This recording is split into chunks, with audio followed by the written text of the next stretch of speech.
음소거를 하겠습니다.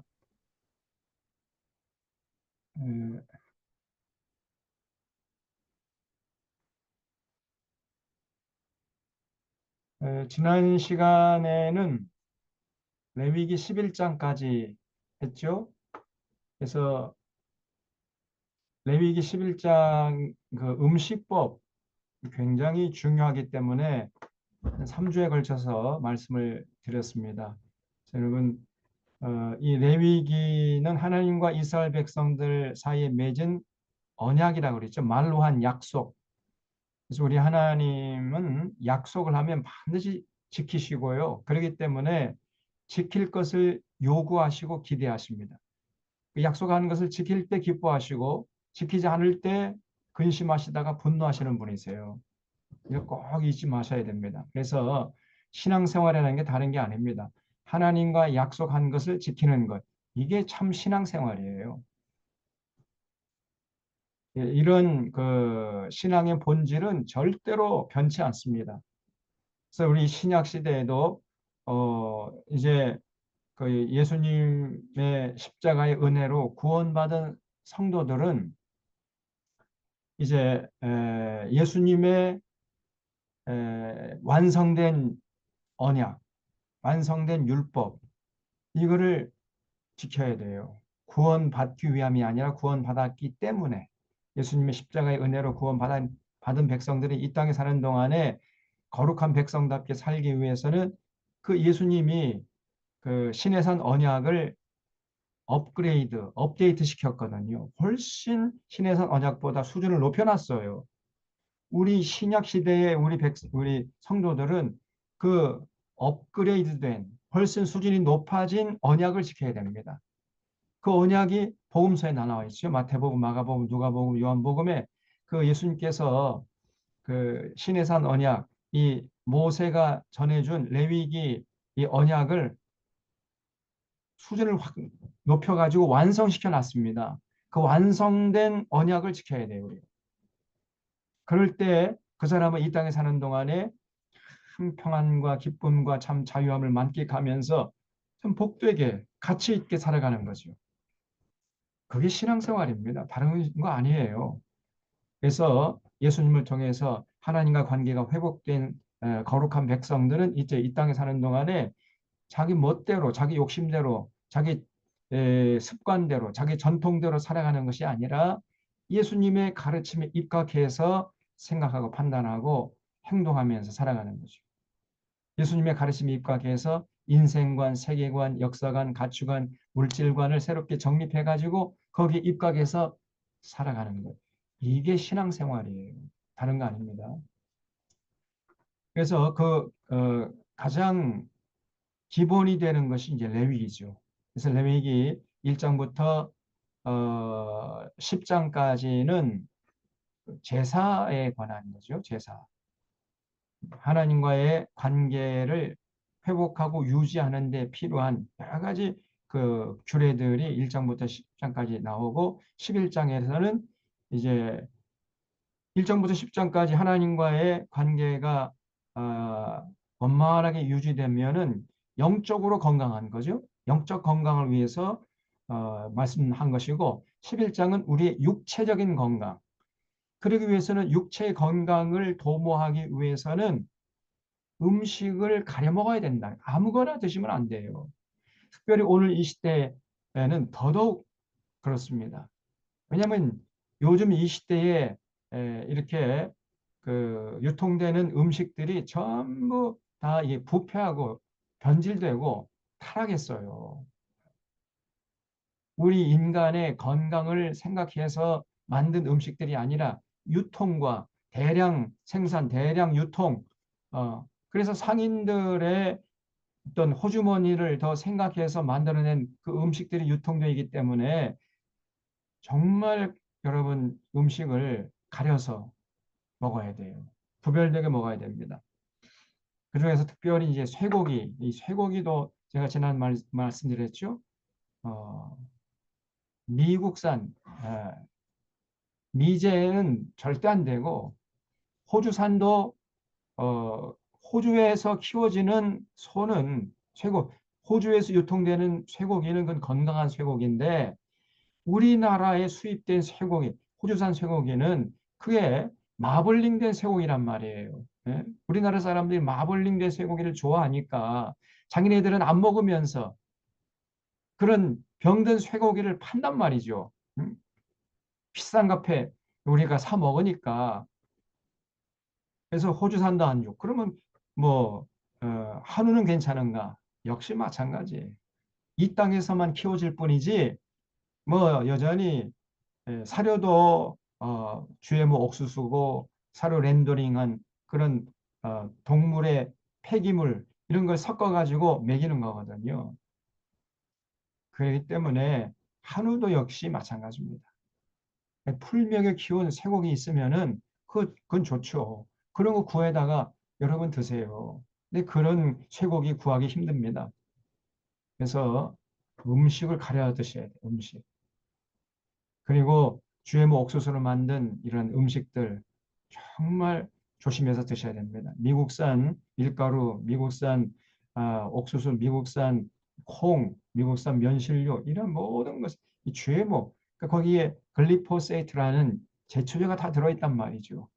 그런 것을 장복하게 되면 여러분의 건강을 절대 유지할 수가 없습니다.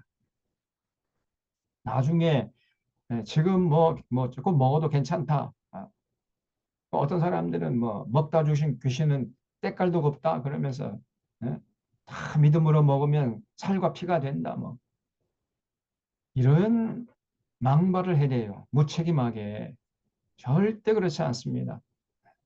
그래서 40대 지나고 50대, 60대 되면은 그때 이제 드디어 문제가 생기는 거예요. 60대 지나 70대 때 여러분 건강을 잃어버리면 어떻게 됩니까? 죽을 때까지 이제 병원을 전전하다가 의료진에 둘러싸여서 이제 죽음을 맞이할 수밖에 없는 거예요.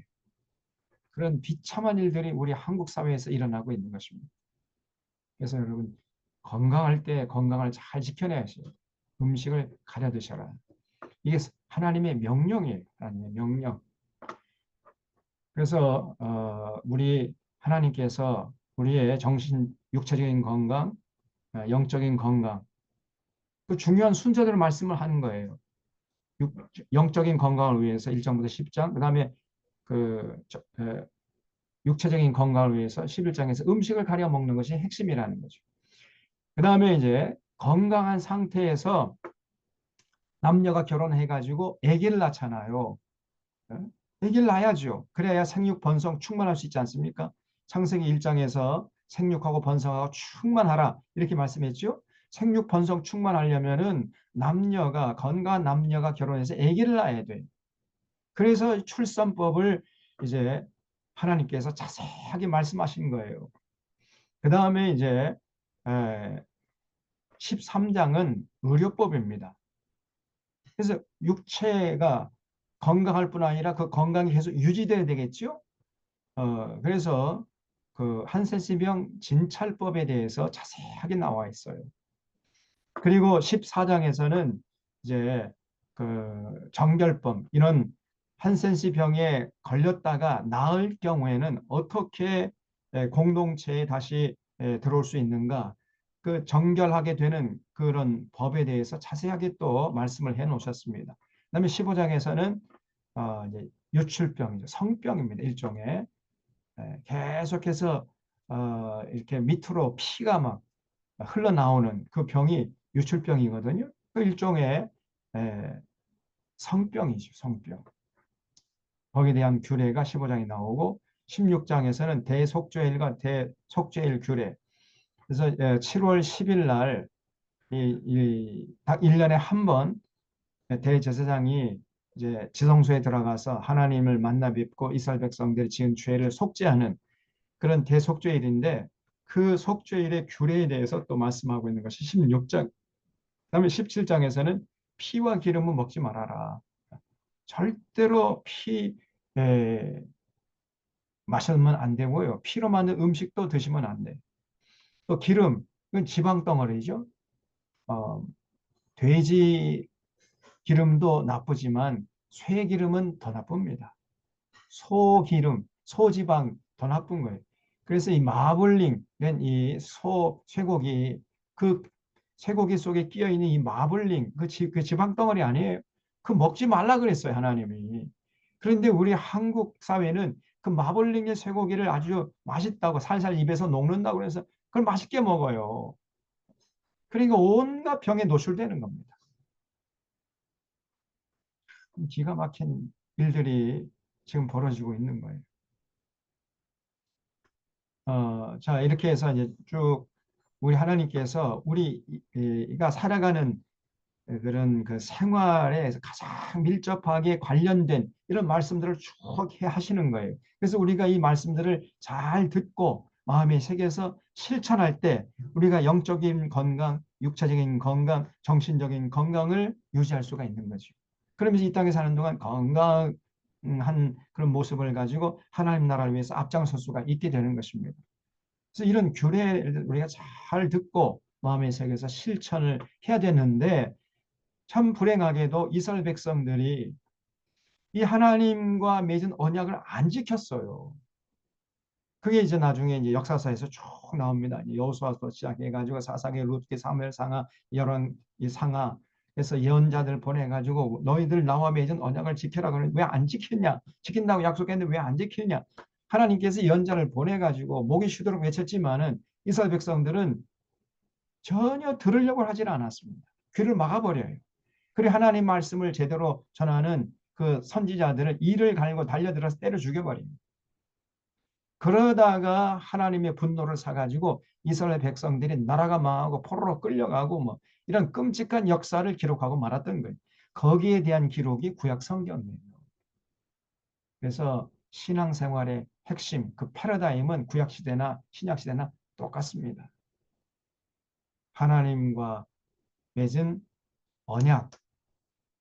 그래서 우리는 언약 백성이에요. 그 언약을 지킬 때 하나님이 기뻐하시고 그러면서 하나님께 우리에게 복을 주시고 그 복을 우리가 누릴 수가 있는 것이고 참 평안과 자유함과 참 기쁨을 만끽하며 살 수 있는 것이고 그 언약을 우리가 외면하고 우리 속에는 옳은 대로 그저 우리 욕심대로 그냥 그 세상 욕심대로 이렇게 살아가면은 하나님의 근심거리가 되는 거예요.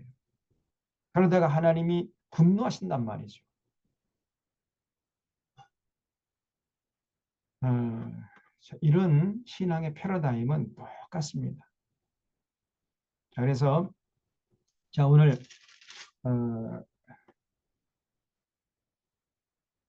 18장, 19장까지 시간이 되면 하려고 하는데 18장은 거룩한 백성들의 성윤리에 대해서 그 성도덕 그래서 높은 수준의 도덕적인 삶, 윤리적인 삶을 살아야 된다. 그다음에 19장에서는 거룩한 백성들의 사회생활 이제 하나님의 택함을 받은 이스라엘 백성들이 이 땅에 사는 동안에 그 인간관계에 어떻게 처신해야 할 것인가 그 사회생활에 대해서 자세하게 언급을 해놨어요. 그래서 이 19장까지 오늘 살펴보려고 하는데 좀 빨리 우리가 달려가야 되겠습니다. 자, 12장을 한번 펴보세요. 12장은 출산법이라고 그랬죠. 그래서 이제 그 여성이 임신을 해서 아기를 출산할 경우에 남자 아기를 출산하거나 여자 아기를 출산하거나 둘 중에 하나겠지요. 근데 남자 아기를 낳은 경우하고 여자 아기를 낳은 경우하고 그 출산법이 좀 달라요. 여기 12장 보세요. 여호와께서 모세에게 말씀하여 이르시되 이스라엘 자손에게 말하여 이르라. 여인이 임신하여 남자를 낳으면 그는 이래 동안 부정하리니 곧 월경할 때와 같이 부정할 것이며 여기 부정하다는 말이 몸이 온전치 못하다는 거예요. 몸이. 그러니까 이제 남자 사내 아기를 낳을 경우에 7일 동안 몸이요. 아기를 낳는다고 몸이 많이 축나잖아요. 그래서 쉬라는 거죠. 월경할 때와 같이 부정할 것이며 여덟째 날에는 그 아이의 포피를 뵐 것이며 사내 아기를 낳을 경우에는 8일째 되는 날 반드시 할례를 행하라 그랬어요. 그 고추의 그 살점을 떼내라는 거죠. 폭용수술 오늘날로 하면 폭용수술. 아예 포피를 벨 것이요. 그 여인은 아직도 33일을 지내야 산열이 깨끗하리니 정결하게 되는 기한이 차기 전에는 성물을 만지지도 말며 성소에 들어가지도 말라 그랬죠. 그러니까 33일, 그러니까 아까 7일 플러스 33일 하면 40일이죠. 40일이 지나야 산의 아기를 낳은 임산부의 몸이 건강하게 회복된다는 거예요. 그러니까 그때까지는 꼼짝하지 말고 집 밖으로 나오지 말라는 것입니다. 집 안에 있으라는 거예요. 성물을 만지지도 말고 성소에 들어가지 말라. 말이 집에 있으라는 얘기예요. 쉽게 말하면 출산 휴가를 줘라. 출산 휴가가 남자 아기를 낳은 경우는 40일이에요. 여자 아기를 낳은 경우는 며칠이냐? 5절에 여자를 낳으면 그는 두 일해 동안 보장하리니 14일 동안 여자 아기를 낳은 임산부가요. 굉장히 몸이 축이 나는 거예요. 그래서 꼼짝하지 말라는 거죠. 14일 동안. 남자 아기를 낳은 경우에 2배예요. 2배. 그다음에 월경할 때와 같을 것이며 산열이 깨끗하게 되면 66일을 지나야 하리라. 그래서 14일 더하기 66일 하면 80일이에요. 그러니까 여자 아기를 낳은 경우에는 80일 동안 출산 휴가 주라는 것입니다. 남자 아기를 낳은 경우에는 40일, 여자 아기를 낳은 경우에는 80일. 여자 아기를 낳은 경우 배나 더 출산 휴가를 길게 주라는 거예요.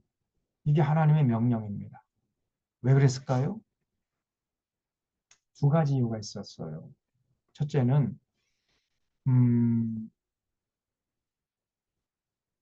남자보다도 여자를 만드는 게 힘들어요. 여자는요, 아주 복잡합니다. 남자는 그냥 대충 이렇게 뭉쳐놓으면 남자가 돼버려요. 근데 여자는 그렇게 되지가 않아요. 들어갈 때 들어가고 나올 때 나오고. 그 여자가 얼마나 복잡한지 알 수가 없습니다. 그래서 여자를 만드느라고 수고했기 때문에 여자 아기를 낳은 임산부에게 배나 더 출산 휴가 주라 이런 뜻이에요. 이게 하나님의 에, 뜻이었던 겁니다. 그다음에 두 번째로는 하나님의 입장에서 볼 때 남자보다도요 여자가 더 소중했던 거예요. 왜 그랬을까요? 생육하고 번성하고 충만하기를 원하시는 하나님의 입장에서 볼 때 생육, 번성, 충만, 결정적인 역할을 하는 쪽이 남자입니까, 여자입니까? 여자죠. 남자는요, 죽었다 깨어나도 생명을 잉태하고 출산하고 양육할 수가 없어요. 그는 여성 몫입니다.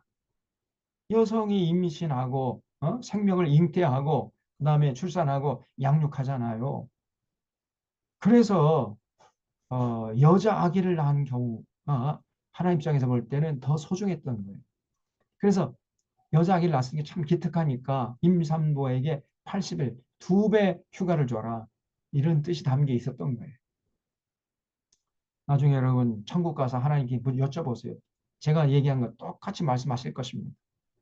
그래서 여러분 하나님 입장에서 볼 때는요. 물론 남녀 평등하지만은 그러나 생육 번성 충만하는 그러한 차원에서 볼 때는 남성보다 여성이 더 소중한 거예요. 그 여성이 여러분 여성들이 에, 좀 자존감을 가지시기 바랍니다. 여성이요 정말 소중한 존재예요. 여성을 깔보고 여성을 그냥 여성의 인권을 무시하고 이런 남자들은 그냥 남성 우월주의 해가지고 어떤 남자를 보면요 자기 아내를 자기 친구들에게 소개할 때 자기 아내를 하대하는 것이 이제 남성다운 것이라고 생각해요. 아주 등신 같은 사람이에요. 그 사람 어리석은 사람입니다. 자기 아내를 소중하게 여겨야지. 예? 아내가 뭐요? 아내란 말이 에, 안에 있는 해란 뜻입니다. 안의 해가 이게 아내가 돼버린 거예요. 그래서 이 가정에서의 태양이 아내란 말이에요. 아내. 예? 그래서 이 아내란 말이 상당히 중요한 얘기예요. 그, 뭐, 우리나라 이런 유교에 찌들어 있는 이런 남성들은 자기 친구들에게 내 마누라 뭐 어떤 내 뭐 뭐라고 이게 내 요요요 깔창 뭐 이런 식으로 막 얘기를 합니다. 자기 아내를 하대하는 것이 자기를 높이는 것으로 착각하고 있어요. 멍청한 놈이. 절대 그렇게 해서는 안 됩니다. 정말 자기 아내를 소중하게 알고 존대해야 됩니다. 그게 믿음의 사람들의 모습입니다. 그래서 여성이 여러분 소중한 존재예요. 여성이 생명을 잉태하고 출산하고 양육하잖아요. 그 여성들은요, 그 자기의 그 사명을 잘 감당하려고 해야 됩니다. 생명을 잉태하고 출산하고 양육하는 것처럼 하나님 입장에서도 소중한 것이 없는 거예요. 출산법.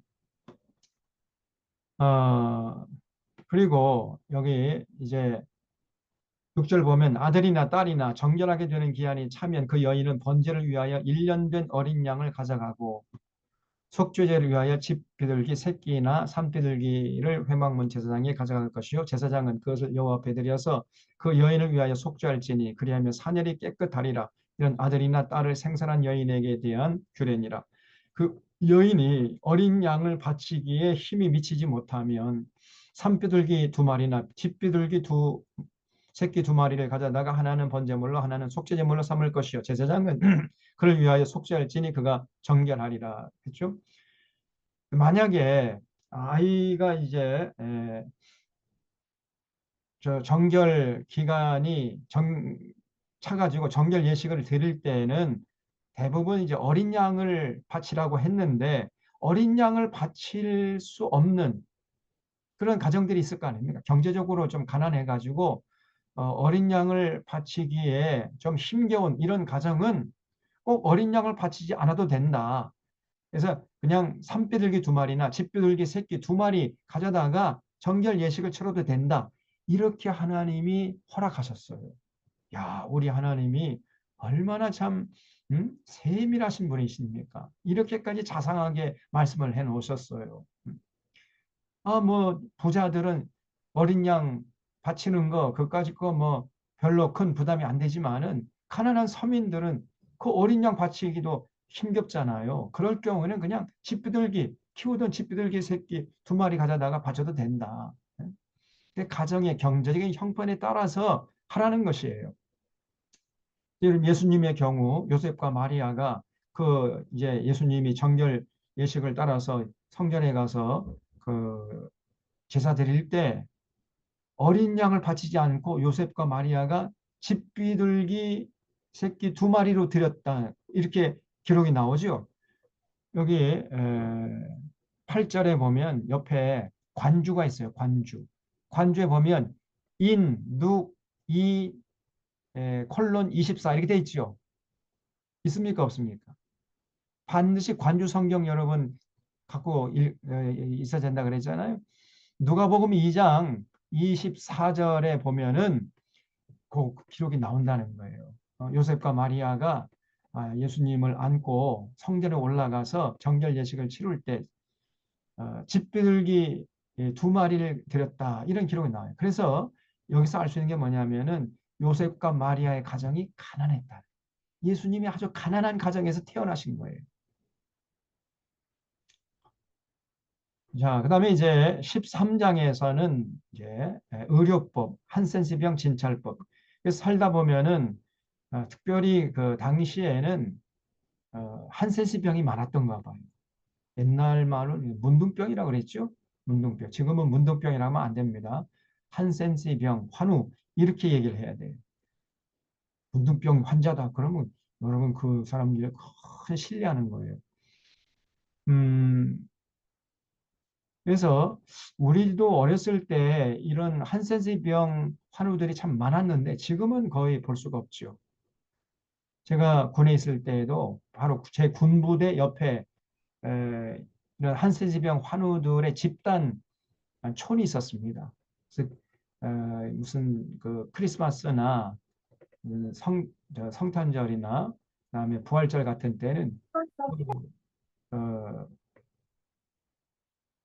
천성농원이라고 그랬는데 그 산세지병 환우들의 집단촌을 천성농원이라는데 그 천성농원하고 같이 연합해서 행사를 치르곤 했어요.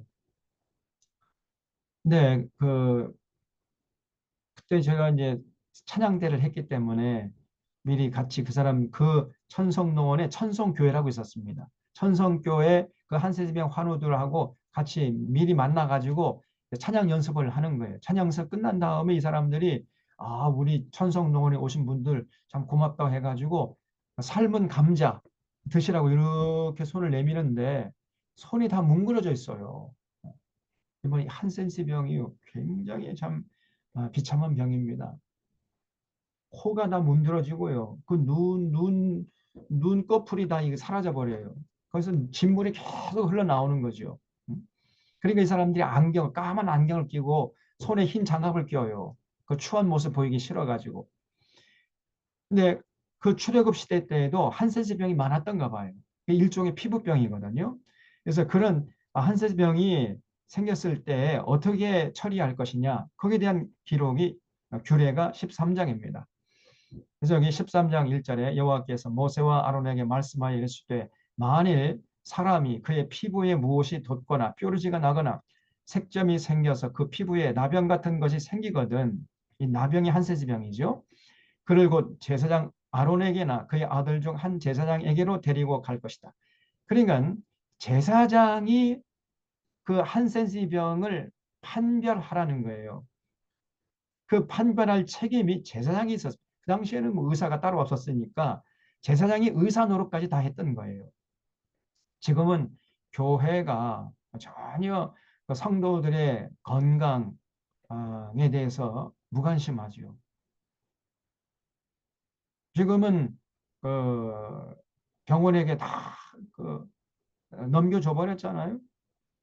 그러나 목회자가 여러분 여전히 그 교인들의 그 영적인 건강, 정신적인 건강, 육체적인 건강에 관심을 가지고 잘 이끌어 갈 수 있어야 됩니다. 그래서 목회자가 거의 반 의사 수준이 돼야 돼요. 뭐 깊은 어떤 의료적인 지식은 없겠습니다만 그러나 일반적인 그런 상식적인 의료적인 지식이 있어야 돼요. 목회자가 그래서 영적 건강, 정신적인 건강, 육체적인 건강, 이 전인 건강에 목회자가 관심을 가지고 성도들을 이끌어 가야 되는 겁니다. 그게 여러분 건강한 목회자의 책임이에요, 책임.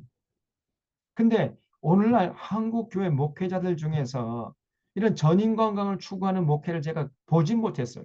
자, 그냥 영적 건강, 영적 건강. 예. 뜬구름 잡는 그냥 소리만 하고 정신적인 건강, 육체적인 건강에 전혀 관심이 없습니다. 그래서 무엇을 어떻게 먹는지 오히려 제가 얘기했잖아요. 목사들이 더 먹어서는 안 될 것을 잘 먹으니까 그냥 쇠고기 그냥 대접받으면 대접받은 줄 알고 개고기 그냥 환장하고 말이죠. 그러니 무슨 성도들의 건강을 도모할 수 있겠습니까? 그래서 저희 교회의 모토가 전인 건강을 추구하는 교회가 되자. 전인 건강을 왜냐하면 하나님이 우리에게 전인 건강에 대해서 관심이 많으세요. 그래서 다 그렇게 말씀이 났잖아요. 그러니까 교회도 당연히 모든 목사들이나 모든 교우들이 전인 건강에 관심이 있어야 돼요. 전인 건강을 추구해야 되는 것입니다. 왜냐하면 하나님이 거기에 관심이 많으시고 그 명령을 해놓으셨으니까 지금은 뭐 전부 다 육체적인 건강 이거는 병원에 맡겨버리고 교회의 어떤 영역이 아닌 것으로 생각을 해버려요. 목회의 영역이 아닌 것으로 목사들이 생각을 해버립니다. 이것처럼 잘못된 것이 없는 거예요. 그래서 당시에는 구약시대에는요. 제사장이 성도들의 육체적인 건강 관리도 했어야 됐단 말이죠. 의사노릇까지 했단 말이에요. 그래서 만약에 나병이 의심되거든 제사장에게 가가지고 제사장에게 검사를 받아서 제사장의 판단을 따르라는 것입니다. 쭉 얘기가 나와요. 그리고 여기 그런 자세한 규례가 쭉 나오는데 여기 30절에 보면 제사장은 진찰할지니 환부가 피부보다 우묵하고 그 자리가 누르스름하고 가는 털이 있으면 그가 그를 부정하다 할 것은 이는 오민이라 머리에나 수염에 발생한 나병입니다. 그 머리에도요 오미 막 이렇게 생기고 그러면 이제 일종의 피부병이죠. 그래서 그런 걸 잘 이제 제사장이 판별을 해가지고 만약에 나병이 발생할 경우에는 그 사람은요 그 공동체에서 격리를 했어야 돼요. 그 공동체에서 같이 못 삽니다. 왜냐하면 이 나병은 전염성이 강하기 때문에 격리를 시켜야 돼요. 그 공동체 밖으로 내보내가지고 따로 그렇게 살게 했던 것입니다. 그다음에 40절에 보면 누구든지 그 머리털이 빠지면 그는 대머리니 정하고 그래서 머리털이 빠진다고 해가지고 전부 다 나병은 아니라는 거죠. 정한 경우도 있어요. 앞머리가 빠져도 그는 이마 대머리니 정하니라. 앞머리가 빠진 경우에도 다 나병은 아니랍니다. 물론 나병이 되면 앞머리가 빠질 수도 있지만 앞머리가 빠진다고 전부 나병은 아니라는 거예요. 그러나 대머리나 이마 대머리에 희고 불구스름한 색점이 있으면 이런 나병이니 나병이 대머리에나 이마 대머리에 발생했다. 만약에 그런 경우에는 그 사람은 나병으로 판단해가지고 공동체 밖으로 격리시키라는 거예요. 그래서 45절에 나병 환자는 옷을 찢고 머리를 풀며 윗 입술을 가리고 외치기를 부정하다 부정하다 할 것이요. 그러니까 가까이 오면 안 되잖아요. 그러니까 건강한 사람이 나병 환자에게 가까이 가면 나병 환자는 어떻게 해야 되냐면은 옷을 찢고 머리를 풀면서 윗입술을 입입술 가려야 돼. 이렇게 가리고 부정하다 부정하다 다시 말해 나는 나병 환자니까 내게로 가까이 오면 안 됩니다. 이렇게 외치게 했단 말이죠. 이게 나병 환자의 처신법이에요. 그래서 병이 전염되면 곤란하잖아요. 여러분 당시에 이스라엘 백성들이 출애굽해가지고 200만 명이 공동체 생활을 했잖아요. 200만 명이. 근데 이 전염성이 강한 나병 환자가 한 명 발생하게 되면 급속도로 퍼질 거 아닙니까? 그래서 그럴 경우에는 빨리 신속하게 처리해서 그 공동체 밖으로 격리시켜서 더 이상 전염 되지 않도록 해라는 거죠. 그리고 나병 환자들은 건강한 사람이 자기 곁으로 가까이 오지 못하도록 이렇게 외치라는 거예요. 부정하다 부정하다 이러면서 가까이 오는 것을 경계시켜라. 병 있는 날 동안은 늘 부정할 것이라. 여러분 영화에 배너란 영화 있죠? 그 명화 중에 명화인데 그 영화를 보면 배너의 그 동생하고 어머니가 나병에 걸려요. 그래서 격리돼 가지고 이제 어떤 토굴에서 살고 있는데 나중에 배너가 가니까 막 그러잖아요. 뭐 자기 추한 모습 아들에게 보이지 않기 위해서 어머니가 막 자기 얼굴 가리고 그런 장면이 나오잖아요. 옛날에는 나병 환자들이 많았던 가 봅니다. 그 나병 환자들이 왜 발생하냐면요. 어, 영양분이 부족한, 그러니까 육체적으로 어떤 영양소를 제대로 섭취를 못하기 때문에 많이 걸렸던 것 같아요. 과거에 우리가 가난했기 때문에 과거에 잘 먹지 못하니까 나병 환자들이 많았던 것 같은데 요즘에는 뭐 잘 먹으니까요. 이런 그 나병이 이제 잘 생기질 않고 지금은 나병이 뭐 거의 사라졌죠. 또 약도 좋으니까. 옛날엔 나병이 걸리면 그는 천형이라 해가지고 가족에게도 버림받았습니다. 그래서 여기 여수에 보면은 나병 환자촌이 있었죠. 여수 나병 환자촌. 거기에 많은 사람들이 이제 모여서 살았는데 지금은 뭐 다 사라졌죠. 그래서 여기 46절 보면 병 있는 날 동안은 늘 부정할 것이라 그가 부정한즉 혼자 살되 진영 밖에서 살지니라. 그래서 공동체 밖으로 격리시키라는 거예요. 자, 그 다음에 이제 14장에서는 정결법이죠.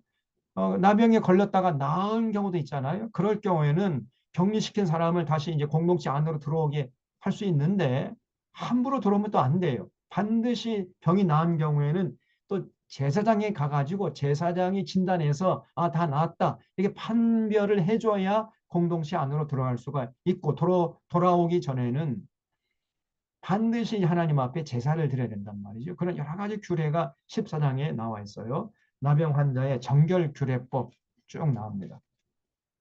그래서 만약에 여기 3절 보면 제사장은 그 진영에서 나가 진찰할지니, 그러니까 격리된 나병 환자가 아, 다 나았습니다 해가지고 함부로 진영 안으로 들어오면 안 되잖아요. 낫지 않았는데 나았다고 생각할 수도 있으니까 그럴 경우에는 제사장이 그 진영 밖으로 나가서 그 나병 환자에게로 가라는 것입니다. 나병 환자를 진영 안으로 들어오게 하지 말고 제사장이 진영 밖으로 나가라는 거예요. 나병 환자에게로 가라는 거죠.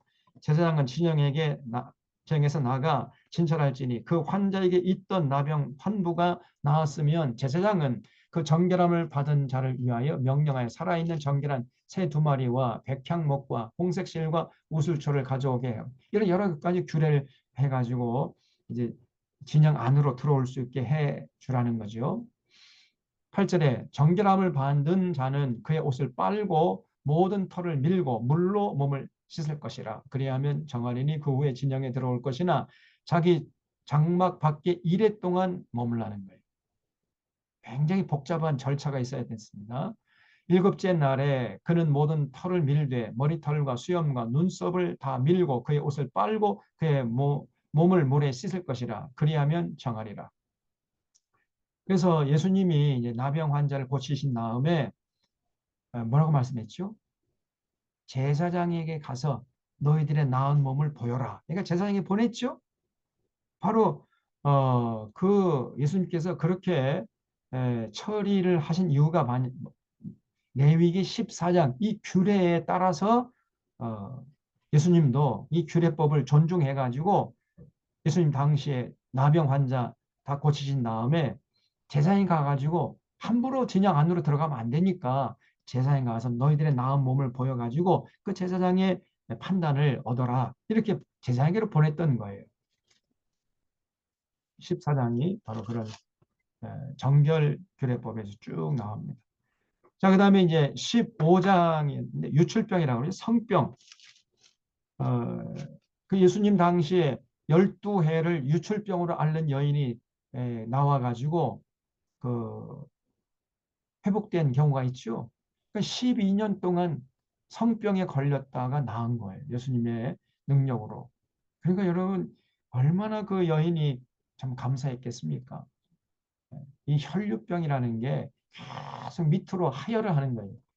피고름이 자꾸 나오는 거예요.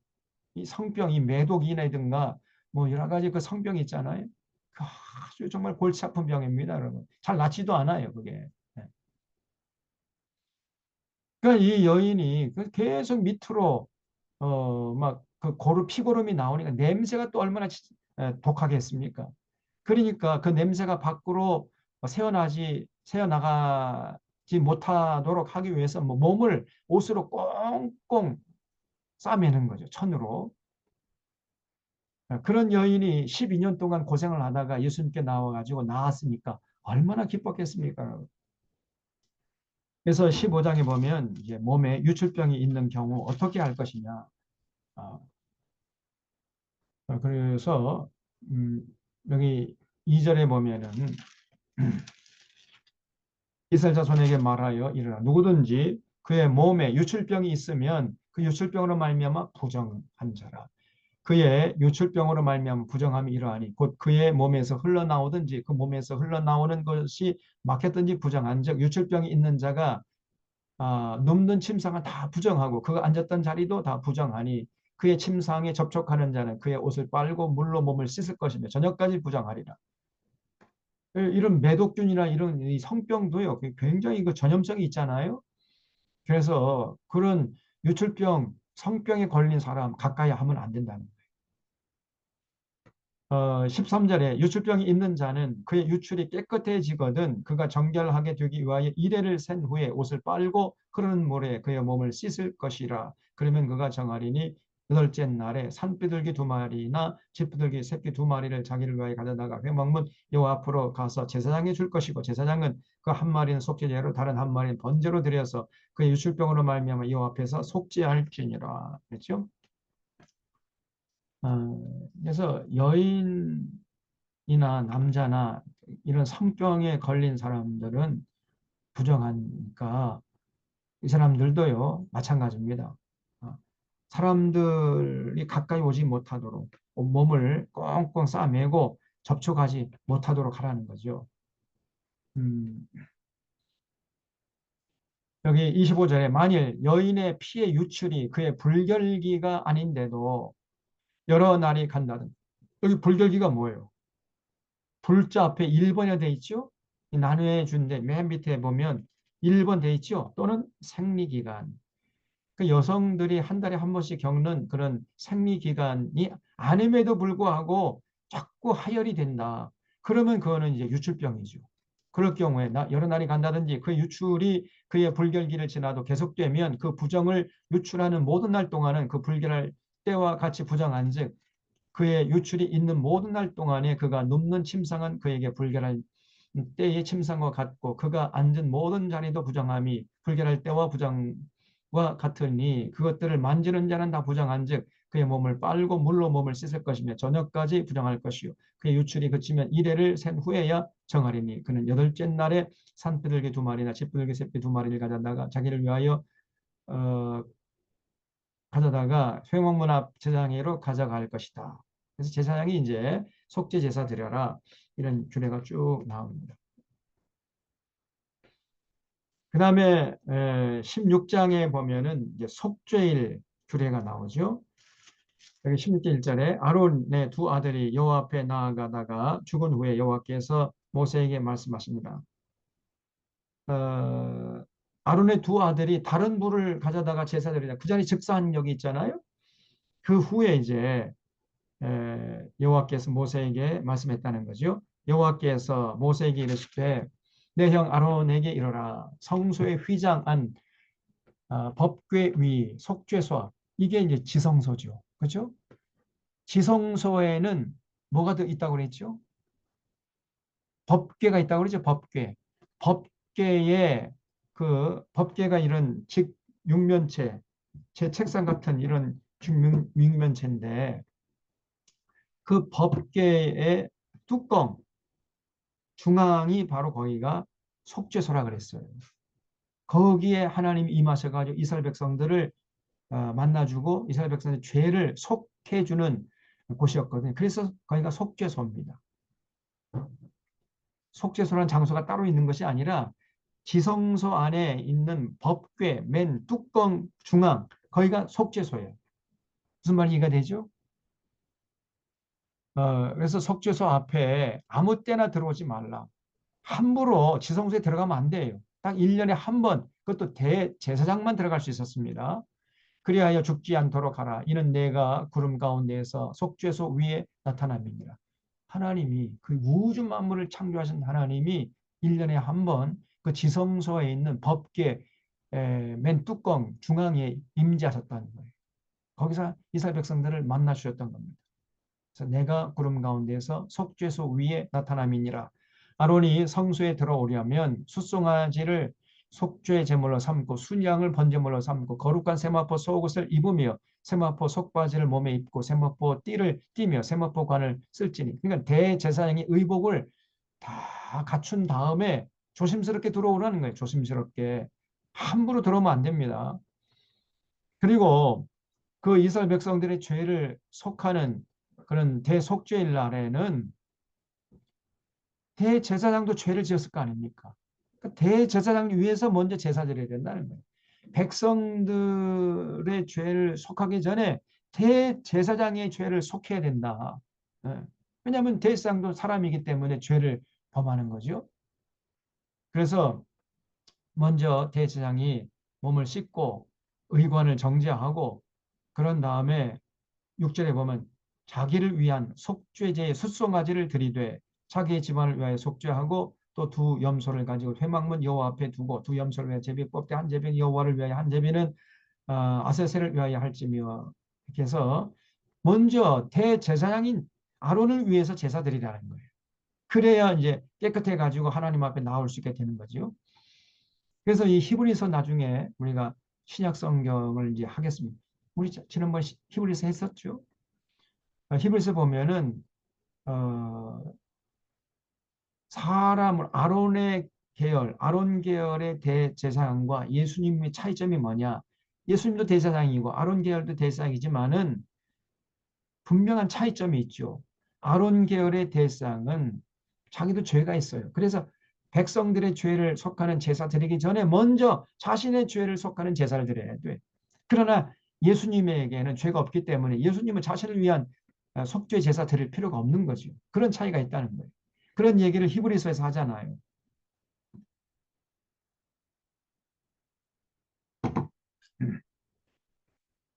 어, 그리고 11절에 아론은 자기를 위한 속죄제의 숫송아지를 드리되 자기와 집안을 위하여 속죄하고 자기를 위한 그 속죄제 숫송아지를 잡고 향로를 가져다가 이 향로가 364일 동안은 지성소에 있는 것이 아니라 성소에 있다고 그랬죠. 성소에 보면은 성소의 오른쪽에 그 떡상이 있죠.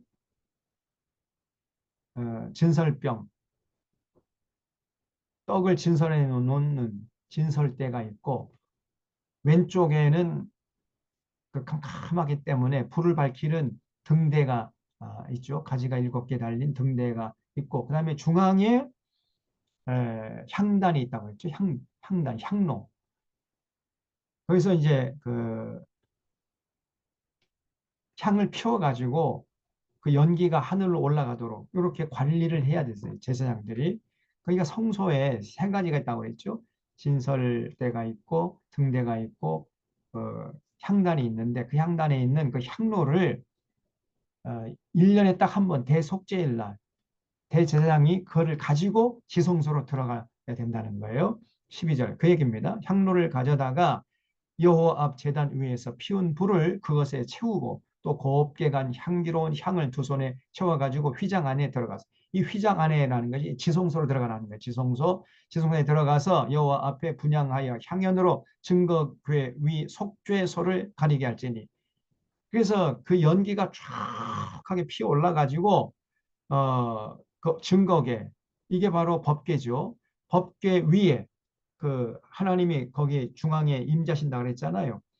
그래서 그 속죄소를 가리게 하라. 하나님이 임재할 때는 그 향단을 가지고 그 연기가 피어오르게 해가지고 하나님의 임재를 가리게 하라. 왜냐하면 하나님 임재할 때 너무 눈이 부시고 막 두렵고 떨리는 그런 곳이기 때문에 향로를 가지고 가서 연기를 피워가지고 그 장소를 가리게 하라는 거죠. 그리하면 그가 죽지 아니할 것이며 그는 또 숫송아지의 피를 가져다가 손가락으로 속죄소 동쪽에 뿌리고 손가락으로 그 피를 속죄소 앞에 7번 뿌릴 것이며 또 백성을 위한 속죄소 염소를 잡아 그 피를 가지고 휘장 안에 들어가서 그 숭아지 피로 행함 같이 그 피로 행하여 속죄소 위와 속죄소 앞에 뿌려라. 그러니까 그 이제 제물의 피를 가지고 가가지고 그 지성소 안에 있는 그 증거궤, 다른 말로 법궤, 증거궤, 법궤 똑같은 얘기입니다. 그 증거궤 맨 뚜껑 위에 임재하시는 하나님이 거기가 이제 속죄소라고 그랬죠. 그 앞이나 어, 그 동쪽에다가 제물의 피를 뿌리라는 거예요. 음, 그렇게 이렇게 해서 그 대속죄를 규례가 쭉 나와 있습니다. 그래서 29절 보면 너희는 영원히 이 규례를 지킬지니라. 일곱째 달 곧 그 달 10일. 그러니까 7월 10일이죠. 일곱째 달 그 달 10일. 7월 10일에 너희는 스스로 괴롭게 하고 아무 일도 하지 말되 본토인이든지 너희 중에 거류하는 거류민이든지 그리하라. 이 날에 너희를 위하여 속죄하여 너희를 정결하게 하리니 너희의 모든 죄에서 너희가 여호와 앞에 정결하리라. 너희에게 안식일 중에 안식일인즉 너희는 스스로 괴롭게 할지 영원히 지키기로 해라. 그래서 7월 10일 날 딱 1년에 한 번 대제사장이 그 향로를 가지고 지성소에 들어가서 그 속죄소에 임하시는 하나님 만나 뵙고 이스라엘 백성들의 1년 동안 지은 죄를 속죄받는 이런 날이었단 말이죠. 그래서 대속죄일이라 그래요. 근데 지금은 여러분 우리가 어떻게 되죠? 예수님께서 십자가에서 달려 돌아가셨을 때 그 지성소로 들어가는 휘장이 위에부터 아래까지 쭉 갈라졌죠. 그래서 지금은 누구나 들어갈 수 있어요. 누구나. 그리고 아무 때나 구약 시대에는 1년에 딱 한 번, 7월 10일 날 1년에 딱 한 번만 들어갈 수 있었고 그것도 아무나 들어갈 수 없었고 대제사장만 들어갈 수 있었지만은 지금은요. 아무 때나 시도 때도 없이 누구나 들어갈 수 있어요. 누구나. 우리 모두가 다 대제사장이라 그랬어요. 예. 신약성경 보면 우리 모두 우리 너희가 하나님의 대제사장인지 알지 못하느냐. 우리가요. 어, 아무 때라도 지성소에 들어갈 수 있어요. 예수님의 은혜로. 그렇게 됐단 말이죠. 그러면 어떻게 하면 들어가느냐? 눈을 감고 예수님의 이름으로 기도하면 거기가 지성소예요. 거기 하나님이 임하셔가지고 만나주시고 우리의 기도를 응답하시고 그리고 하나님과 교제하는 것. 눈을 감고 기도하는 곳이 거기가 지성소가 돼버려요. 따로 우리가 뭐 지성 가기 위해서 예루살렘을 비행기 타고 날아갈 필요가 없어요.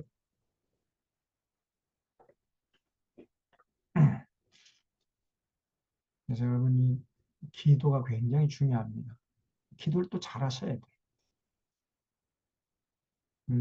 기도한다는 건 우리가 하나님의 임재 앞에 나간다는 그런 의식을 가지고 여러분 조심스럽게 기도하셔야 됩니다. 그 다음에 이제 17장에서는 피와 기름은 먹지 말라 그랬어요. 여기 17장 6절에 제사장은 그 피를 회막문 여호와의 제단에 뿌리고 그러니까 제사 드릴 때 그 제물의 피를 반드시 그 어, 제단에 뿌려라. 절대로 그 피를 먹으면 안 된다는 거죠. 기름을 불살라 여호와께 향기로운 냄새가 되게 할 것이라. 이 기름이 바로 그 제물의 지방 덩어리, 지방 덩어리. 지방 덩어리 절대 먹으면 안 돼요. 그건 다 태워버려야 돼. 왜 지방 덩어리가 위험하냐면요. 지방 속에 우리 몸에 해로운 독소가 들어있습니다. 환경 호르몬이 지방에 차곡차곡 쌓이거든요. 그러니까 여러분 그 지방 덩어리 많이 먹으면은 여러분 몸속에 환경 호르몬이 그대로 농축이 돼 버려요. 예? 근데 우리 한국 사람들은 그 지방을 또 꽤 좋아해요. 지방이 달콤하고 그냥 돼지 삼겹살 그렇게 좋아하고 또 그 쇠 소기름 예? 마블링된 그 쇠고기 그 맛있다고 그걸 먹고 있어요. 이 어리석은 자들이 비싼 값을 주고 자기 건강을 해치는 줄도 모르고 전부 환경 호르몬이 그 몸속에 차곡차곡 생겨. 환경 호르몬이 농축되면 이제 면역 체계가 무너집니다. 그 조금만 세균이 들어와도 그냥 중병에 걸려버려요. 면역 체계가 무너지면 무서운 일이 일어납니다. 그래서 지방 덩어리 절대 먹지 말아라. 하나님께서 말씀하셨는데 오늘날 이 기독교인들도 너나 나나 믿지 않는 사람이나 믿는 사람이 똑같이 전부 다 삼겹살 좋아하고 삼겹살에 쇠주 한 잔 걸치면 얼마나 좋은데 그게. 예? 그거 먹지 말라고 그래? 다 믿음으로 먹으면은 다 살이 되고 피가 되는 거지. 그러면서 말이죠. 아무런 그 책임도 없이 함부로 말을 해대요. 자 말 들을 필요 없어. 그냥 은혜로 먹으면은 다 몸에 살이 되고 피가 되는 거야. 그러나 자기 건강을 무너지면 세상 다 무너지는 것처럼 걱정을 한숨을 쉰다니까. 이렇게 무책임한 사람들이 많아요. 여러분 절대로 동물의 지방 그거는 드시면 안 돼요. 해롭단 말이에요. 우리 몸에. 그래서 하나님이 먹지 말라. 그냥 다 태워버려라. 불살라라 그랬잖아요. 그 10절에 보면 이스라엘 집사람이나 그들 중에 거류하는 거류민 중에 무슨 피든지 먹는 자가 있으면 내가 그 피를 먹는 사람에게는 내 얼굴을 대하여 그 백성 중에서 끊어버릴 것이다. 하나님이 피를 좋아하는 사람들, 예? 절대로 용납하지 않는다는 거예요. 아니 지가 흡혈귀예요? 왜 이렇게 피를 좋아해? 예? 우리 믿는 사람 중에서도요. 봄이 되면 전부 뭐 개를 해가지고 저 사슴농장 다녀온다니까 정력이 좋다며 하면서 피 빨아먹고 와 그냥. 한 잔에 뭐 얼마다 뭐 해가지고 이 소주잔 한 잔에 그 사슴피 뭐 받아가지고 그걸 아이고야. 그러면서 예수 믿는데 짜가들이네 짜가들. 다 가짜들이야 이것들. 예수 믿는 게 아닙니다.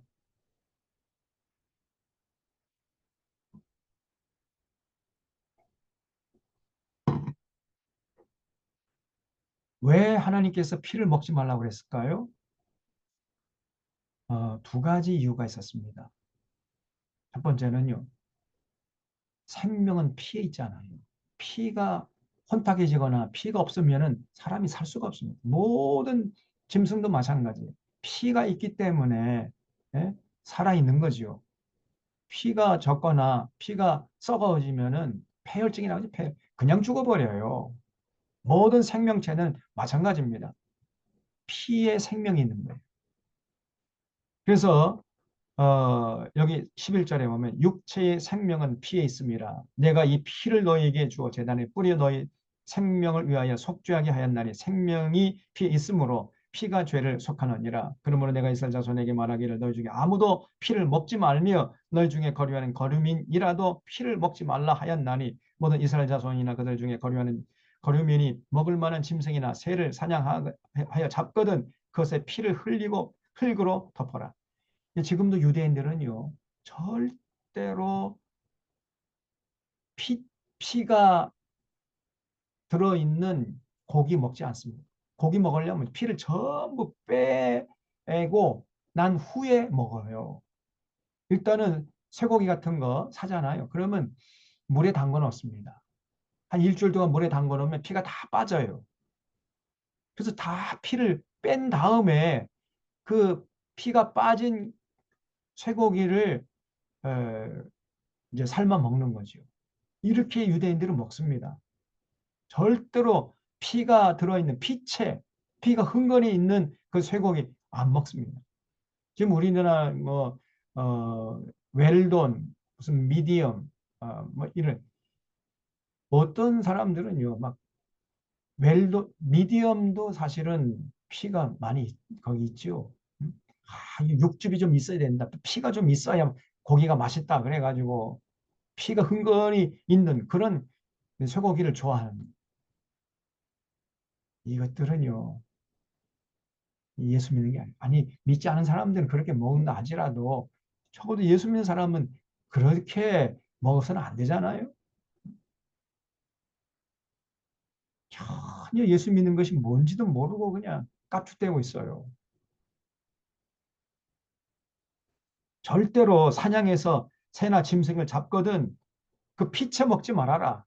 피를 전부 다 뺀 다음에 먹어라. 그리고 그 피를 땅에다 흘린 다음에 그 흙으로 덮어라. 이렇게 말씀하시잖아요. 그래서 모든 생물은 그 피가 생명과 일체라. 그러므로 내가 이스라엘 자손에게 이르기를 너희는 어떤 육체의 피든지 먹지 말라 하였나니 모든 육체의 생명은 그것의 피인즉 그 피를 먹는 모든 자는 끊어지리라. 또 스스로 죽은 것, 어, 스스로 죽은 것. 다시 말하면 또 스스로 죽은 것이나 나이가 많이 들어가지고 뭐 동물이 사자 같은 것도 죽을 수가 있겠죠. 또 들짐승에 찢겨 죽은 것 이거는 먹으면 안 된다는 거예요. 만약에 먹는 모든 자는 본토에 있나 그런 유인이나 그의 옷을 빨고 물로 몸을 씻을 것이면 저녁까지 부정하고 그 후에 정하려니와 그가 빨지 아니하거나 그의 몸을 물로 씻지 아니하면 그가 죄를 담당하리라. 다시 말하면 죽은 사체에 그 고기 절대 먹지 말라는 것입니다. 왜냐하면 위험합니다. 건강을 위해서 먹지 말라는 거예요. 그래서 첫 번째 왜 피를 먹지 말라고 했느냐? 피에 생명이 있기 때문에 먹지 말라. 그래서 피 좋아하는 사람은요. 이 생명의 존엄성을 잘 모르는 사람이에요. 이 사람. 그러니까 아주 잔인한 짓을 막 서슴없이 할 사람들이에요. 이 사람. 그래서 피를 먹지 않는다는 것은 모든 생명을 존중하겠다는 의지의 발로예요. 절대 여러분 피 피로 만든 음식도 먹으면 안 돼. 피로 만든 음식 그 선짓국, 해장국, 순대 뭐 이런 건 아주 더러운 음식이거든요. 절대 그런 거 드시면 안 됩니다. 아니 먹을 게 많이 있는데 왜 그런 더러운 음식을 먹냔 말이에요. 또 두 번째 피를 먹지 말라고 한 이유는 피 속에 독소가 숨어 있어요. 여러분 피 마신 사람들은 목숨 걸고 마셔야 됩니다. 그래서 피 속에 모든 우리 몸에 유해한 세균 들어있고 뭐 거기에 굉장히 위험한 그런 아직도 그 해결되지 못한 그런 그 생명체가 있을 수 있습니다. 그래서 그런 동물들의 피를 마시게 되면 그 피 속에 있는 아직도 살아있는 세균이나 그런 그 생명체가 우리 몸속에 들어오잖아요. 그러면 머리로 올라가가지고 그 자리에 즉살 수가 있어요. 아주 위험하단 말이죠.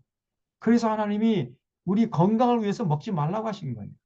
첫 번째는 생명의 존엄성을 언제나 의식해라. 그런 차원에서 먹지 말라 한 것이고 두 번째는 너희들의 건강을 위해서 먹지 말라는 거예요. 하나님의 명령은 우리에게 유익한 것이에요. 하나님 명령하시면 그걸 신중하게 듣고 반드시 실천해야 됩니다.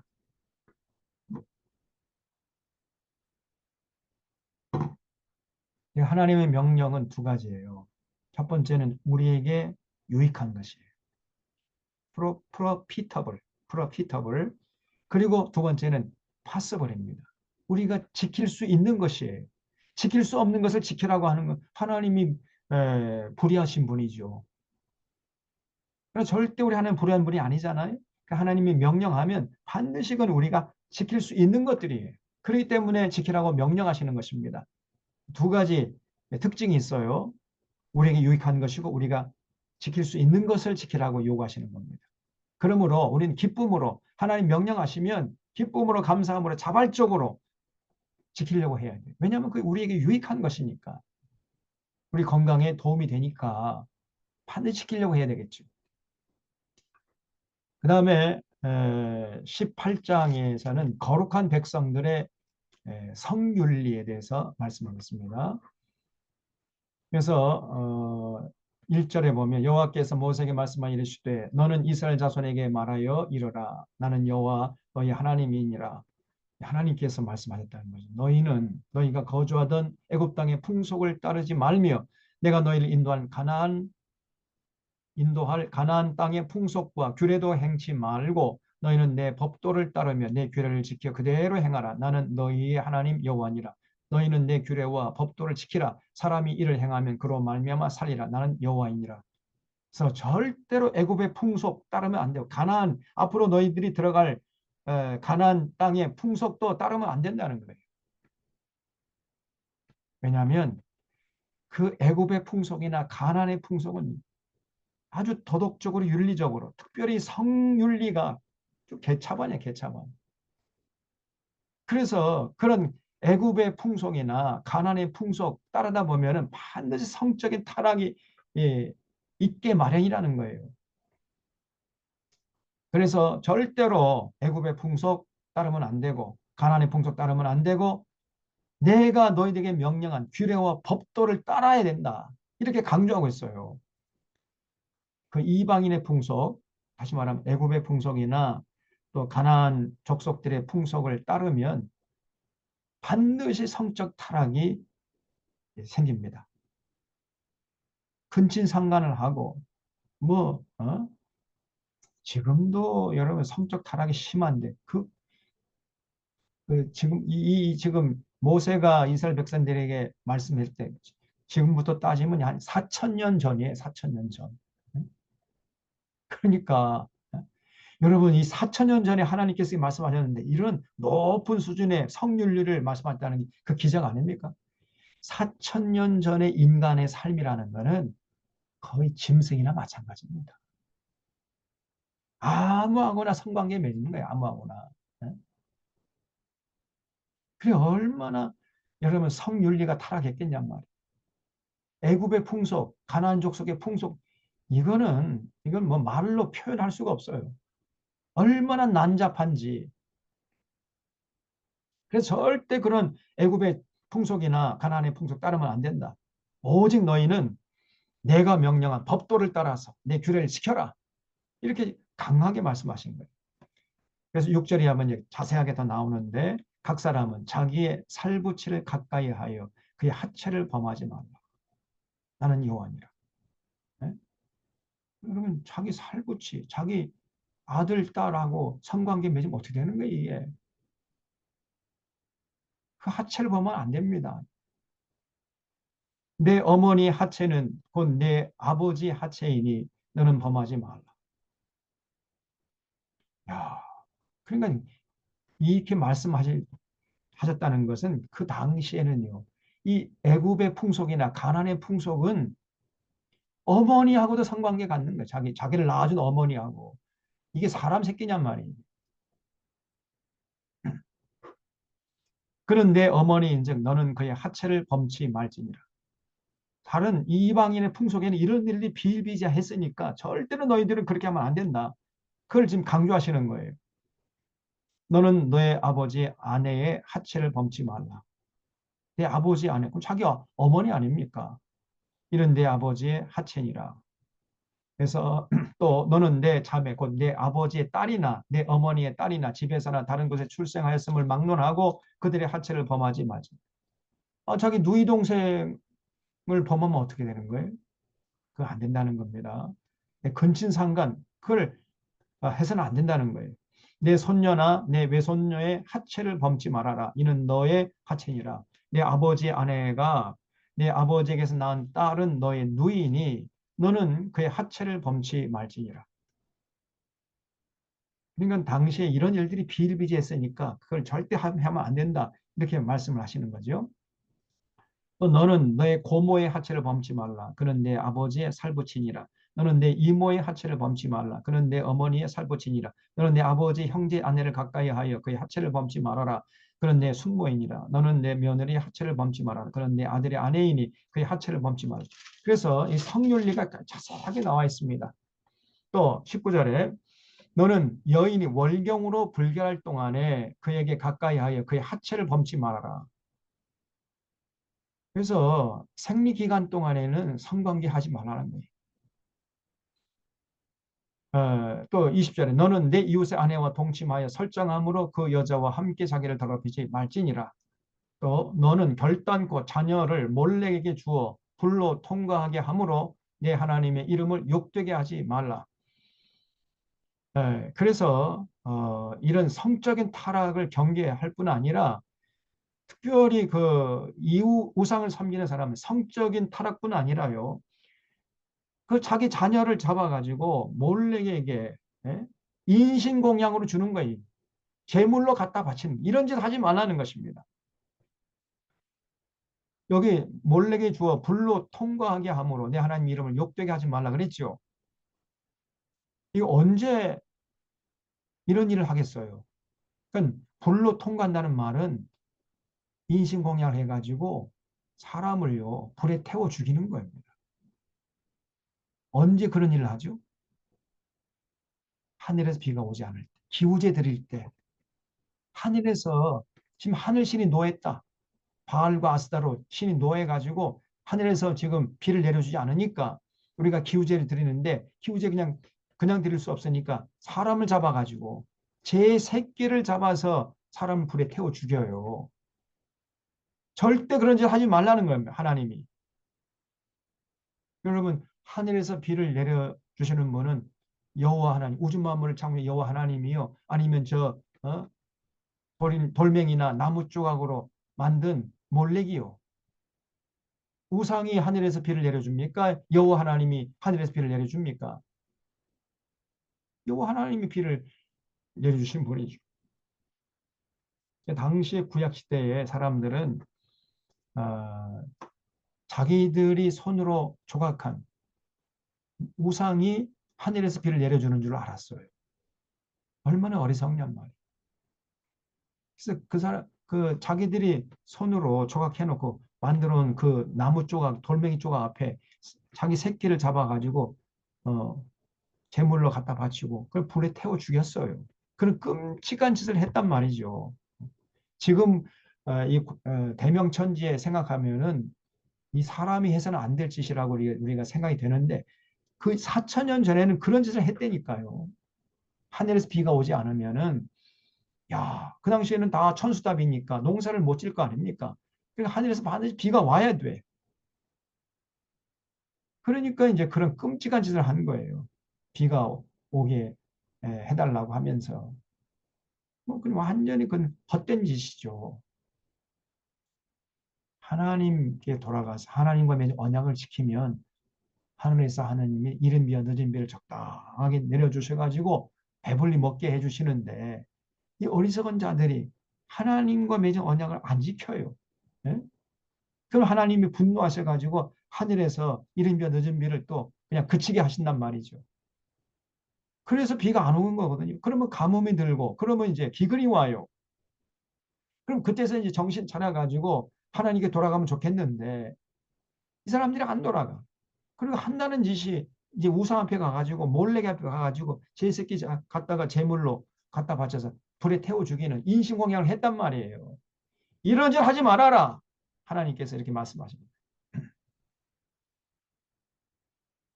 그리고 22절에 너는 여자와 동침함 같이 남자와 동침하지 마. 동성애지요? 동성애 절대 하지 말라는 이런 가정한 일이니라. 너는 짐승과 교합하여 자기를 더럽혀. 짐승하고 성적인 관계를 이런 놈이 있다는 거예요. 이게 수간이라고 하면 수간. 이런 것들은 이건 사람이 아니죠. 사람이기를 포기한 것들입니다. 너는 짐승과 교합하여 자기를 더럽히지 말라. 여자는 짐승 앞에 서서 그것과 교접하지 말라. 이런 문란한 일이니라. 그러니까 과거에 이 4천 년 전에 이런 짓을 했다는 것을 알 수 있어요. 이 사람이나 짐승이나 별 차이가 없었어요. 사람이 거의 짐승같이 살았던 거죠. 그런 때에 하나님이 이렇게 수준 높은 성윤리를 말씀하신 거예요. 얼마나 여러분 대단한 겁니까? 지금 생각하면 이게 아무것도 아니지만은 과거 4천 년 전 그 시간을 거슬러 올라가서 그 당시에 이 사람이나 짐승이나 거의 뭐 비슷하게 살아가는 그 시대에 이렇게 말씀하셨다는 것은 대단한 일이에요. 우리 하나님이 이런 굉장한 분이십니다. 24절에 너희는 이 모든 일로 스스로 더럽히지 말라. 내가 너희 앞에 쫓아내는 족속들이 이 모든 일로 말면 그러셨잖아요. 이 지금 애굽 족속이나 애굽의 풍속이나 지금 가나안 일곱 족속들이 이런 짓을 했다는 거죠, 지금. 예. 이런 더러운 짓을 했어요. 그래서 이 모든 일로 말미암아 더러워졌다. 그래서 그 땅도 더러워졌으므로 내가 그 악으로 말미암아 벌하고 그 땅도 스스로 그 주민을 토해내느니라. 사람이 되어 가지고 짐승처럼 아무하고나 그냥 성관계 맺어버리고 예? 짐승 그렇잖아요. 짐승들이. 이거 뭐 어, 아들 딸도 없고 뭐 남편도 없고 아내도 없고 그냥 아무하고나 그냥 마음이 통하면 그냥 관계를 맺어버려요. 그거는 사람이 아니죠. 짐승들이 그렇게 하잖아요. 짐승들이. 저 개 봐요. 개. 사람들이 그렇게 다 지나가는데도 그냥 이 개새 그러니까 개새끼들이죠. 음, 그래서 절대 이런 다른 이방 족속들의 풍속을 따르지 말라. 26절에 그러므로 너희 곧 너희의 동족이나 혹은 너희 중에 거류하는 거류민이나 내 규례와 내 법도를 지키고 이런 가증한 일에 하나라도 행하지 말아라. 절대 이런 하면 안 된다는 거예요. 너희 전에 있던 그 땅 주민이 그 모든 가증한 일을 행했고 그 땅도 더러워졌다. 그래서 29절 이 가증한 모든 일을 행하는 자는 그 백성 중에서 끊어지리라. 그러므로 너희는 생명을 지키고 너희가 들어가기 전에 행하던 가증한 풍속을 하나라도 따름으로 스스로 더럽히지 말라. 나는 너희 하나님 여호와니라. 그래서 18장이 거룩한 백성들의 성윤리. 그래서 이제 하나님의 백성이 됐잖아요. 선택을 받은 백성이 됐기 때문에 모든 면에서 구별돼야 된다는 거예요. 구별돼야 되면 똑같으면 안 돼요. 그래서 이 애굽의 풍속이나 가나안 족속의 풍속 그런 사람들 따라가면 절대 안 된다. 너희들은 하나님의 택함 받은 거룩한 백성들이기 때문에 하나님의 규례와 법도를 따라서 살아라. 이렇게 말씀하신 거죠. 그다음에 19장에서는 거룩한 백성들의 사회생활. 이게 중요합니다. 여러분. 오늘날 이 말씀 이거를요. 우리가 정말 마음에 새겨야 돼요. 이 19장이 사실은 그 레위기의 핵심이라고 볼 수 있어요. 오늘날에도 우리에게도 유효하니까 훨씬 더 우리에게 더 필요한 말씀들이에요. 그래서 19장 여러분 꼭 기억하시고 19장 별을 쳐주세요. 19장 앞에다가 별 10개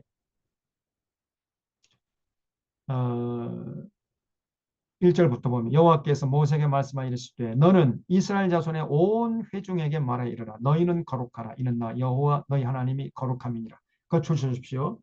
우리 하나님이 거룩한 것처럼 우리도 거룩하라고 요구하셨어요. 왜냐? 우리 구원받은 백성들이니까. 이 이스라엘 백성들, 출애굽한 이스라엘 백성들은 이제 하나님의 택한 백성들이잖아요. 이미 백성이 됐어요. 그렇기 때문에 하나님의 거룩함을 닮아가라는 겁니다. 하나님이 거룩한 것처럼 너희도 거룩하라. 우리도 예수 믿은 사람들도요. 이미 예수님을 통해서 우리 구원받았잖아요. 하나님 백성이 됐어요. 그렇기 때문에 우리도 이제 하나님처럼 거룩해야 돼. 그러면 거룩한 것이 뭐냐? 그것이 3절 이하부터 쭉 나와요. 이렇게 살아가는 것이 거룩한 것이라.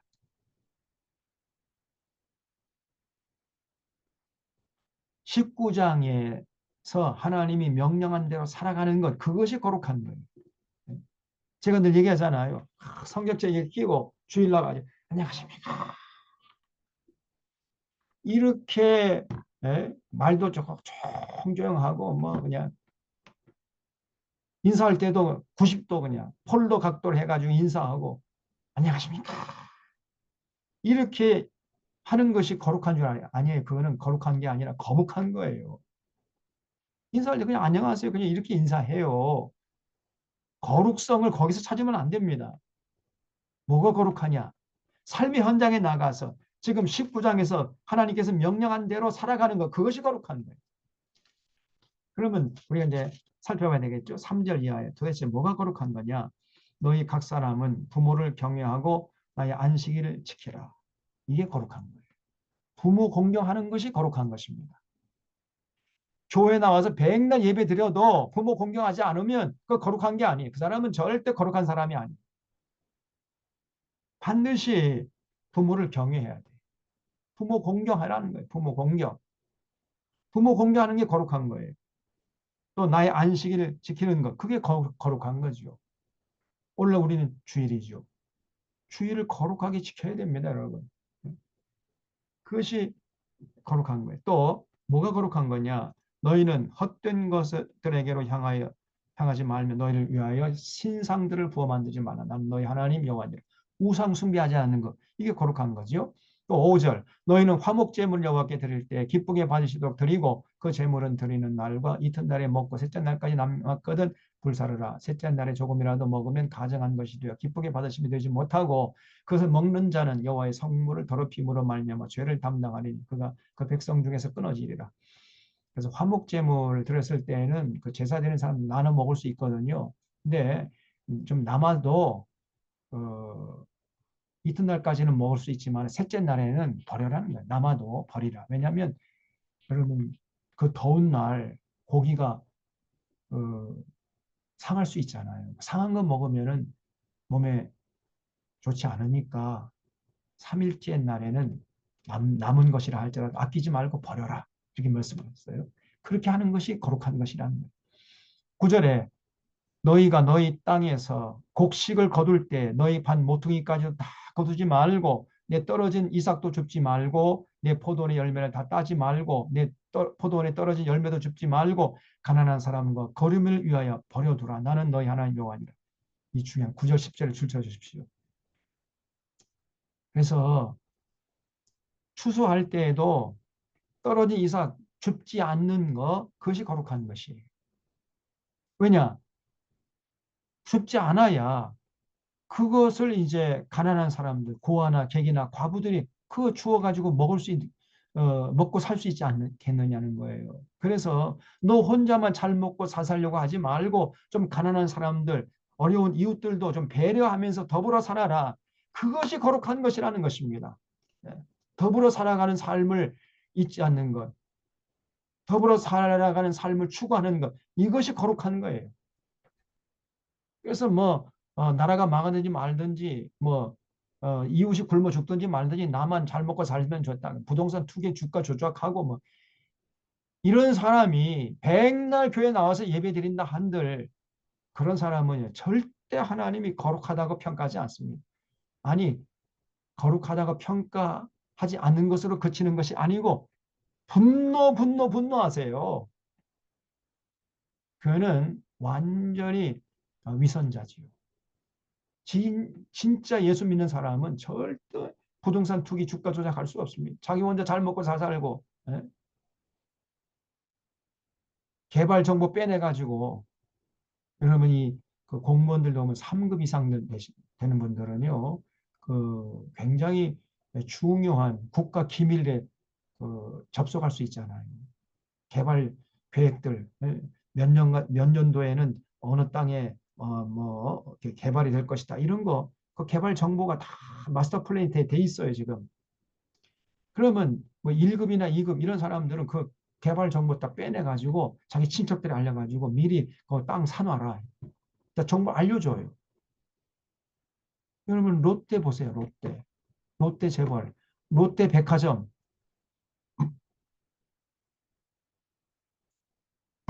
서울에 가면은 롯데 백화점이 많은데 롯데 백화점이 세워지는 것마다 나중에는 반드시 거기에 뭐가 세워지죠? 지하철역이 생겨요. 이건 뭘 말하느냐? 롯데 재벌이 벌써 어, 그 개발 정보를 다 입수해가지고 알고 있다는 거예요. 그래서 미리 선점해 놓고 있으면은 이제 그 개발 정보에 따라서, 개발 계획에 따라서 그 동네가 개발되는 거예요. 그럼 거기에 이제 또 지하철역이 생겨버립니다. 그러면 롯데 재벌은 땅 짚고 헤엄치죠. 그 땅이 그냥 굉장히 집값이 오를 거 아닙니까? 땅 짚고 헤엄치기식으로 돈을 버는 거예요. 재벌들이. 이런 짓을 해왔던 것입니다. 그러니까 절대 그런 짓 하지 말라는 거예요.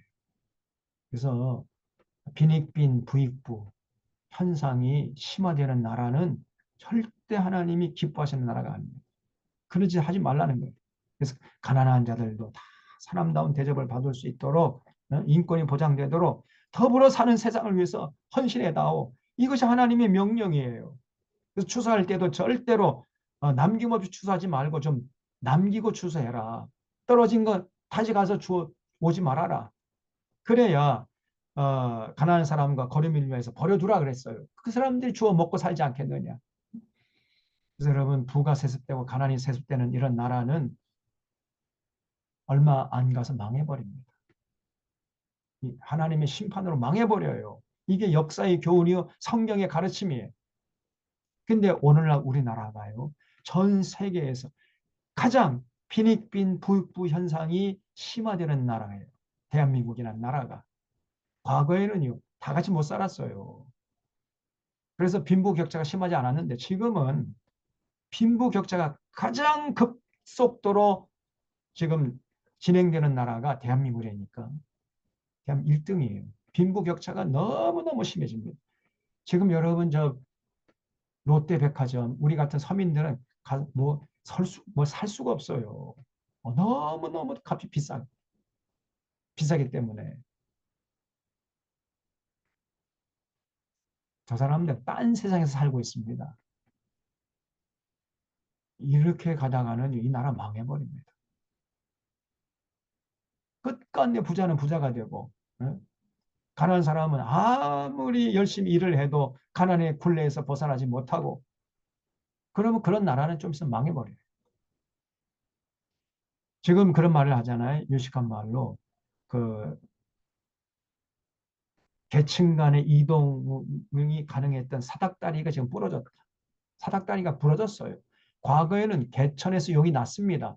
근데 지금은 절대로 개천에서 용이 날 수가 없어요. 지금 서울대에 들어가, 서울대 법대, 서울대 의대 들어가는 사람들 보면은 전부 저 서울의 파락군, 돈 있는 부모를 두고, 어렸을 때부터 과외를 하고 뭐 이렇게 해야 서울대 법대나 서울대 의대 들어갈 수 있어요. 자기 혼자 공부해가지고 서울대 의대, 서울대 법대 못 들어갑니다, 이제는. 옛날엔 그렇게 들어갈 수 있었지만 지금은요, 안 돼. 그러니까 이 판사들도 보면 대부분 다 어, 기득권자들이에요. 기득권자들의 아들이 또 판사가 되고, 아들이 다 의사가 되고, 그러니까 견고한 기득권 이 영역을 구축한 이 사람들이. 서민들은요, 절대로 그 사회 속으로 뛰어 들어갈 수가 없어요, 이제. 그래서 이 계층 간의 이동의 사닥다리가 끊어졌어요, 지금. 그러면 이런 나라는 얼마간 망해버립니다. 무서운 일이 벌어지고. 절대 그런 짓 하지 말라는 게 하나님이. 또 11절에 그래서 우리 믿는 자들이 이런 걸 관심을 가지고 교회가 이런 데 앞장서서 빈익빈 부유부 현상을 심화시키지 못하도록 정치권에 압력을 가하고 서민들을 위한 정책을 펴라. 이렇게 정치권을 지도해야 되는데 저 윤석열은 지금 서민들은 죽어라 죽어라 하고 오히려 저 부자들을 위한 정책만 피고 있잖아요. 그런데 한국교회가 지지한다니까. 대형교회 목사 장로들이. 그러니 이게 도대체가 한국교회가 어느덧 메이저 그룹, 이 부유층, 주류 세력이 되어가지고요. 오히려 민주주의를 깔아뭉개는 짓을 하고 있어요. 한국교회가. 목사장들이 앞장서고 있다 그 말이. 물론 일부지만 대형교회 목사장들. 11절에 너희는 도둑질하지 말며 속이지 말며 서로 거짓말하지 말며 너희는 내 이름으로 거짓 맹세함으로 내 하나님 이름을 욕되게 하지 말라. 나는 여호와니라. 도둑질하지 않는 게 그것이 거룩한 거예요. 또 13절 너는 내 이웃을 억압하지 말며 착취하지 말며 품꾼의 삭슬 아침까지 밤새도록 내가 주지 말며 너는 그래서 여러분 품삯을 착취하지 않는 아니 일을 시켰으면은 정당한 대가를 지불해야죠. 품삯 노동자들의 품삯을 제때 주는 거 그것이 거룩한 거예요. 과거 옛날 지금은 뭐 그런 일 별로 없지만 임금 떼먹기 했잖아요. 그래서 믿는 뭐 안수집사 뭐 장로들이 사업을 해가지고 노동자들 뭐 이렇게 일을 시킨 다음에 임금을 떼먹어. 제때 안 줘요. 이 추석이 가까워도 임금을 안 주고 그러니까 그 노동자들이요. 그 어떻게 추석을 셉니까?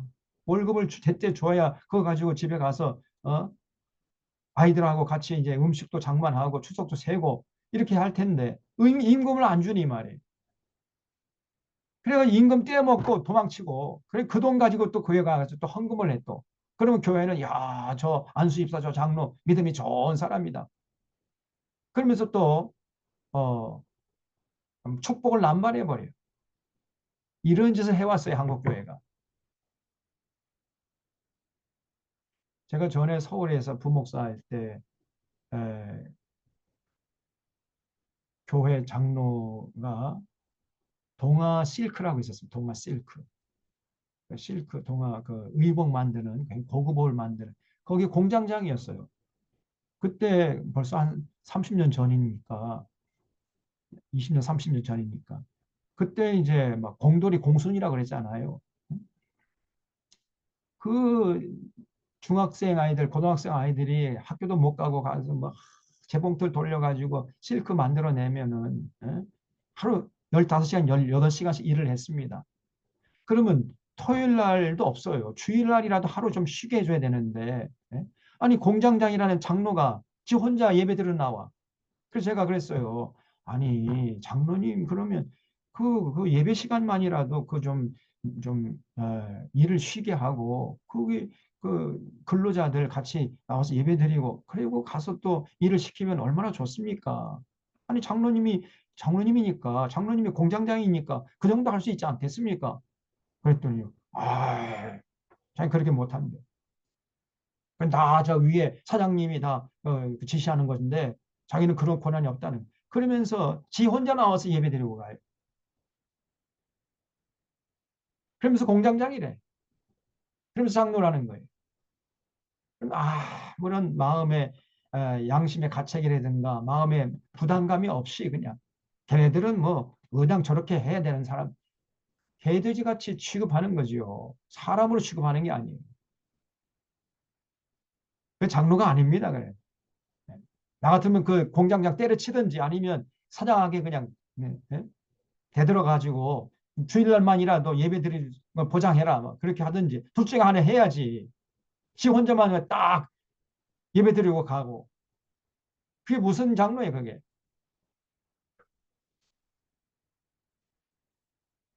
14절에 보면 너는 귀먹은 자를 저주하지 말며 맹인 앞에 장애물을 놓지 말고 내 하나님을 경외하라. 그래서 장애인 무시하지 마. 장애인의 인권을 보장해줘라.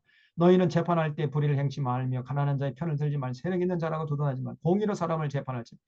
재판할 때요. 공정하게 하라는 거예요. 공정하게.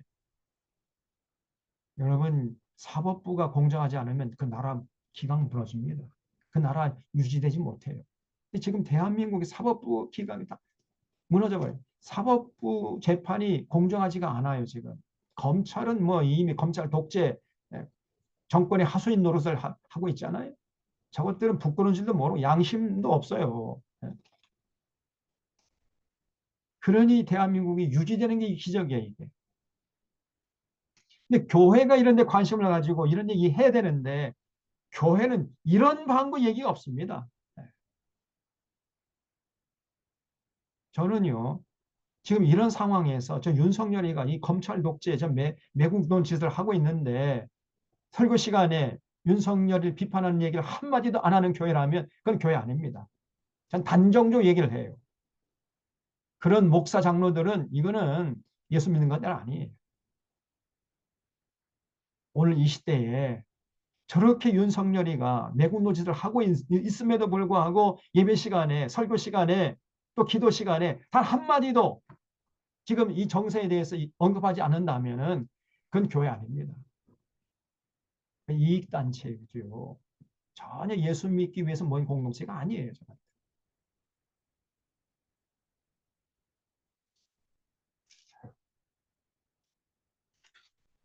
자, 좀 19장까지 하려고 했는데 시간이 다 되어서요. 조금 남았는데 이어서 다음 주에 하기로 하고 여러분 오늘 이 레위기 우리 하나님이 우리 당시에 개인은 행복하고 사회는 평화롭고 국력은 부강하게 되는 그 원리로서 그 비결로서 이 레위기를 말씀한 거예요. 이스라엘 백성이 이걸 잘 듣고 지켰어야 되는데 이걸 안 지킨 거예요. 그래서 이스라엘 백성들이 하나님께 복받기는커녕 저주받았단 말이죠. 거기에 대한 기록이 구약 성경이에요. 그래서 오늘날 마찬가지입니다.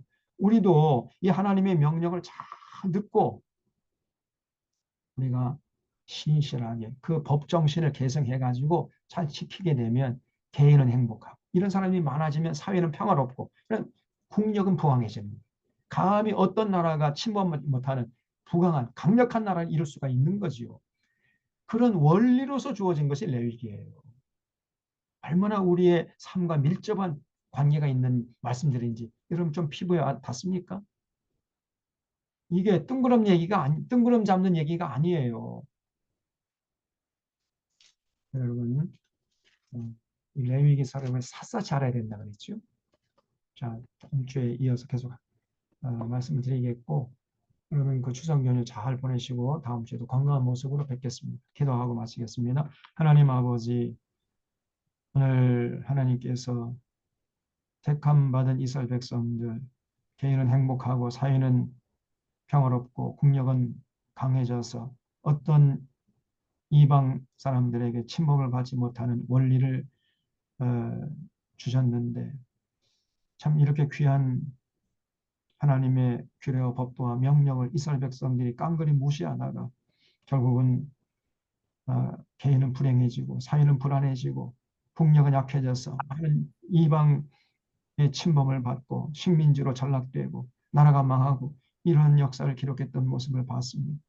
하나님 오늘 이 시대에 예수 믿는 것이 과연 무엇인지 깊이 생각하면서 정말 하나님의 규례와 법도와 명령을 소중히 알고 마음 안에 새기고 실천하고자 하는 참된 믿음의 소유자들 다 되게 하여 주시옵소서.